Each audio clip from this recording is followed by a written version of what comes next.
আসসালামু আলাইকুম guys, SM কোনাহার ব্লগসে আপনাদের সবাইকে স্বাগত।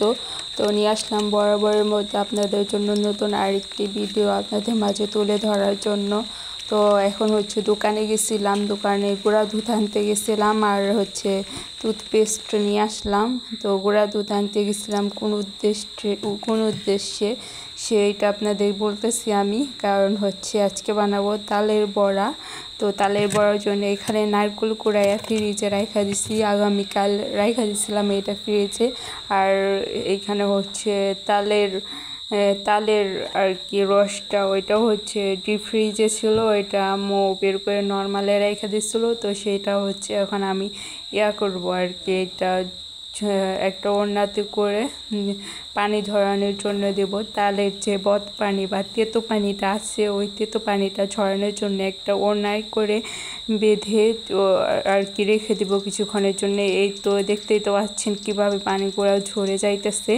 তো এইভাবে কতক্ষণ রেখে দিব তালটা রেডি করার জন্য, প্রস্তুত করার জন্য।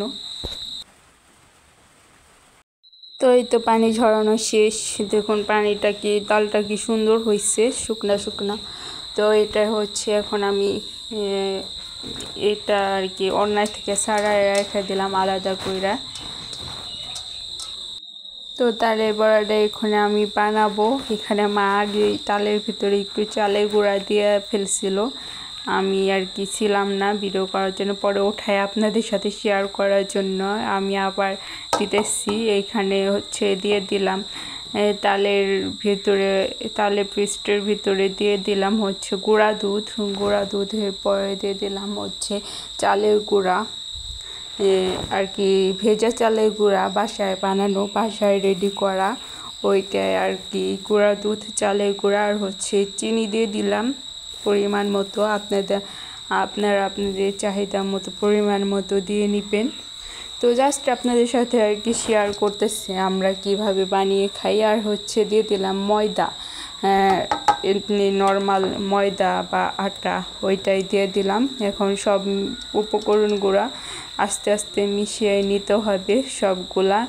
আর এটা তালটা তো পানি ঝরাই নেওয়া হয়েছে, তো ওইটার ভিতরে আর কি ওইটার জন্য লিকুইড দুধ ব্যবহার করতে হবে একটু।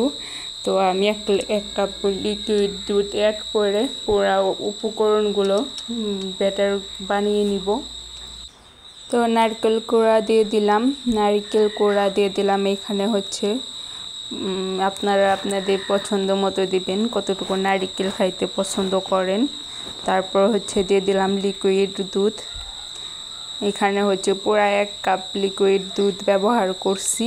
তারপর যদি আপনাদের প্রয়োজন হয় যে পাতলা করবেন, তাহলে পানি ব্যবহার করতে পারেন, কারণ এখানে গুঁড়া দুধ দিচ্ছি অনেকখানি, আর লিকুইড দুধও দিচ্ছি, এত দুধ দিলে ভালো লাগবে না। তো তার জন্য আমি পরে একটু হালকা হালকা আর কি পানি ব্যবহার করে ব্যাটারটা পুরোপুরি বানাই নিচ্ছিলাম।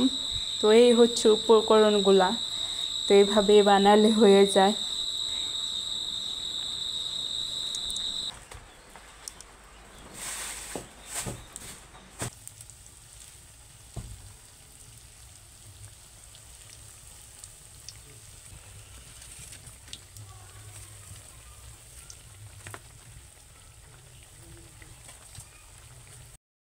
এখানে ডুবো তেলে বড়াগুলা ভেজে নেওয়া হইতেছে ছোট ছোট করে দিয়া।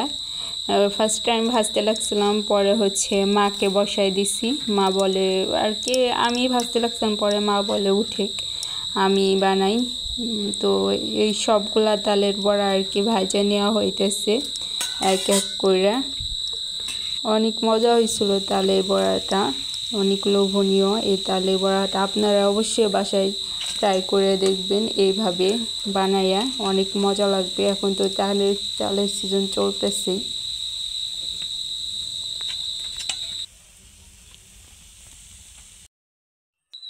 এই তালের বড়ার ফাইনাল লুক, তোগুলা হয়েছে। তো অল্প করে বানানো হয়েছে, তারপরও 2 দিন খেয়ে শেষ করা যাইতেছে না, 2 দিন ভরে। তো সুন্দর লাগতেছে, দেখুন কি লোভনীয় হয়েছে তালের বড়াটা।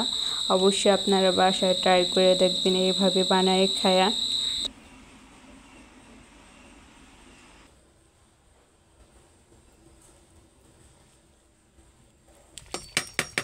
আর এখানে হচ্ছে মা তেলের পিঠাও বানাইতেছে, যেটাকে বলে তেল চিতই পিঠা।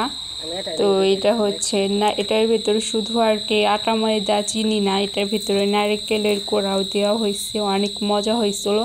আর এই তেল চিতই পিঠার ভিতরে নারিকেল কলা এইসব দিলে পিঠাটা আরও মজাদার হয়। এমনি তো তেলের পিঠাটা অনেক মজাদার, কিন্তু আরও মজা টেস্ট বাইরে যায় নারিকেল বা কলা এইসব দিলে, আরও উপকরণ মিক্স করলে আর কি। তো গাইস, আজকের মতো ভিডিওটি পর্যন্তই। দেখা হবে অন্য কোনো ভিডিওতে আগামীকাল। তো আল্লাহ হাফেজ।